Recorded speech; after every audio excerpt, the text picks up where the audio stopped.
Hey, Nikki here, and in this video I'm going to show you the basics of how to do a kettlebell windmill, so stay tuned.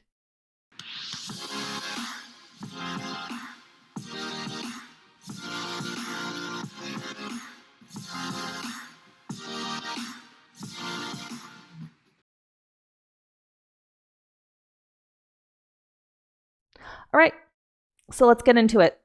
Real quick, why might we practice a kettlebell windmill? It's a good way to build shoulder strength and stability. It works your core. It's also really good for hip mobility. So those are the primary reasons behind doing this exercise. For it, you are usually, if you're just learning, probably start out with a lighter kettlebell. As you get stronger, you can lift quite heavy weights. But if you're watching this, I'm assuming this is a new move to you, either brand new or fairly new. So with that in mind, I'm going to show you the basic design of it. We can all practice it together. Just do a couple reps on each side without the weight so you can get a sense of the coordination of the movement, and then we will add the weight in if you feel ready for it. You don't have to use the weight. So to do this, let's start with the body weight version. Take your feet out about a little wider than hip width. And then for our purposes, for the first side, we're going to just point our toes both a little bit to the left. So what that means is you're going to bring your arms up as if you were going to do an overhead press. You're going to press your right arm to the ceiling. Your left hand will come to the inside of your left thigh.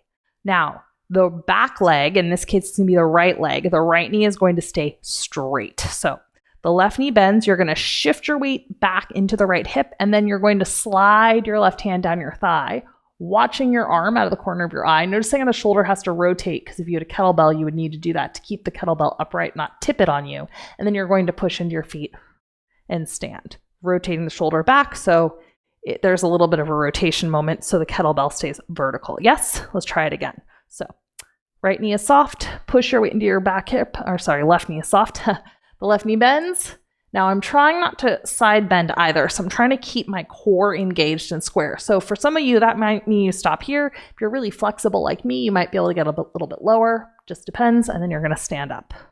Yeah, let's try it one more time. So left knee bends, weight in the right hip. You'll feel a stretch in your right hip, even I feel that. And then you're going to come on up, and then you would bring down your imaginary kettlebell and park it. But we don't have one right now. So let's try the other side, because you'll notice they're quite different. Point your feet forward, point your feet now a little bit to the right. Take your arms up, imaginary overhead press with the left arm, right hand inside of right thigh. This time, the right knee gets to bend. The left knee is straight. Cock your left hip back. Rotate down.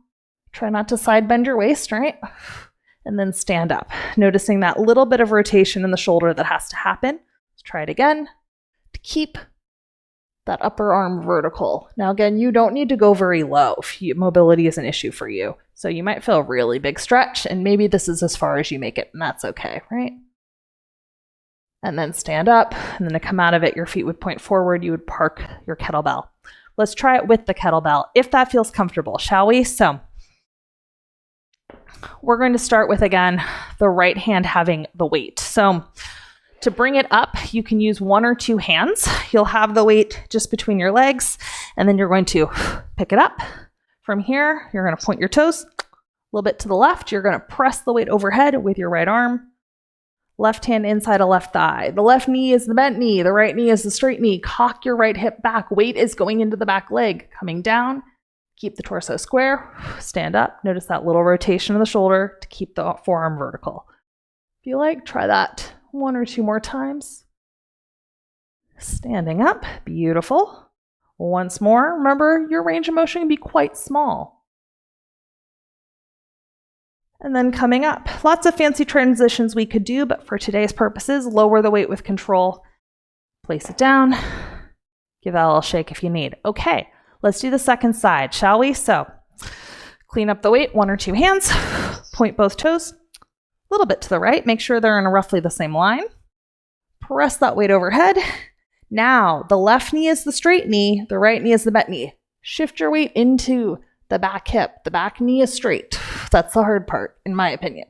Standing up, yeah? Shift your weight into the back hip. The front knee gets to bend. You might feel a small or a big stretch in that back hip. Standing tall. Let's try it one more time.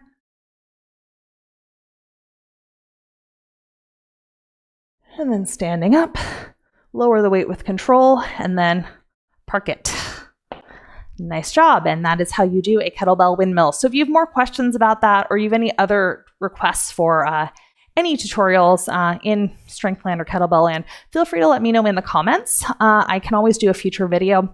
Also, if we're just meeting for the first time, I do try to put out new videos every week. Some of them are free workouts, some of them are tutorials, often around kettlebells, strength, Pilates. So if you're interested in that, please feel free to subscribe. Or I have a newsletter that I send out every week with some bonus content and some longer form written educational content, again, about all of those things.